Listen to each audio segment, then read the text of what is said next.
Deniz Gezmiş idam edildi. Ben o zaman sempatizandım.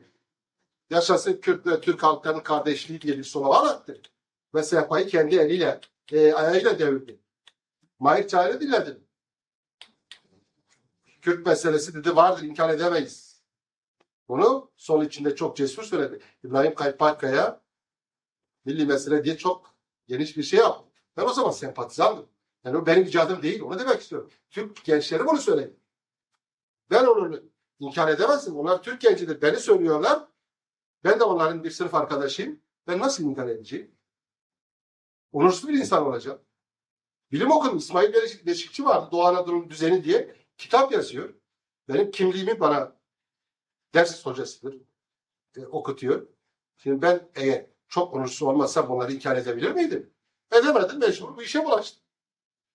Ondan sonra ölüm fermanı ile üzerimize gelindi. Ölmemek için korkunç direndim. İşte bugüne kadar geldim. Hikaye bundan ibaret. Başka türlü kesin anlamamalısınız.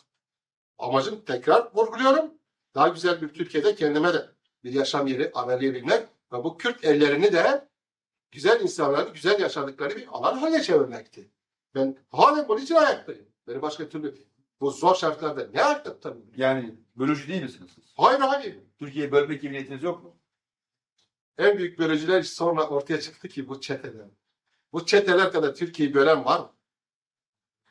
Hem de kaç türlü bölüyorlar biliyor musunuz? Hem de can evinden bölüyorlar. Bu kadar insanın vurulması Türkiye yüreğinin paramparça edilmesidir. Türkiye insanı, Türkiye'nin de değil. İnsanların yüreğinin bu kadar parçalanması en büyük bölücülük değil mi? Türkiye bugün birbirine girmiş. Neredeyse her kafadan bir ses çıkıyor. Bu en büyük bölücülük değil midir?